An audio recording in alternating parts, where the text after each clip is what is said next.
Today we're going to make a sleep mask. We need some fabric, 6 inches by 9 inches. We need the outside piece.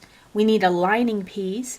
I'm using a fleece. I've also used a flannel. It's nice to have something soft against your face. And then we need a batting piece for inside. We also need a piece of elastic, 15 inches long. If your head is bigger, you might want to go a little bit bigger. If your head is smaller, go a little bit smaller. And then we need the template off the website. What we need to do is cut all of these the right size. So what I'm going to do is I'm going to put it together the way I'm going to wind up having it as a final. Fleece, batting, right side facing up. And then go ahead and trace around that, cut it, and we'll be right back. Okay, we've got that cut. Now let's attach the elastic. I'm going to go ahead and take all this apart. I'm going to use just the front piece right now. It right here. This is the right side of the front fabric. I'm going to go do a little stitch here, and then I'm going to do the same on the other side, right in the middle of the side of the mask. Just stitch it down real quick. All right, we got both sides tagged down here and here. Now we're going to make our sandwich. We want this part. This is the front of your mask. We want that facing up. We're just going to leave that right there. Our next layer, we're going to put right side facing of the lining. On fleece, it really doesn't matter much. On flannel, you want to make sure that flannel is facing down if you're using flannel. And then we're going to put the batting on top of that. All right, we're going to stitch all the way around it. Leave a space open here at the top for turning.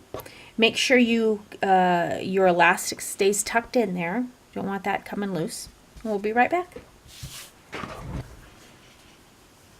Okay, we got a 1/4 inch seam all the way around. Now let's go ahead and clip this little spot right here. You can clean up any of the extra fabric if you'd like. Okay, let's go ahead and turn that inside out. It's a good thing you weren't with me earlier. I followed my own directions. I write my directions for my patterns, and then I follow them, and then I make the one for the tape. Well, this time I didn't. I already made myself an eye mask, so I'm like, oh, I know how to do this. So I followed my directions that I had written, just in case I didn't remember how to do it, and I followed them wrong. So I had to take every single stitch out. So what you're seeing here is actually the second time we're making the sleep mask. Alrighty, looks like we just are about finished. What we do need to do is we need to go ahead and press it. Let's clip out some of that extra batting in there because we got to close that side. I'm just going to take some of that out. Put the extra layer batting just to make it extra soft and extra dark.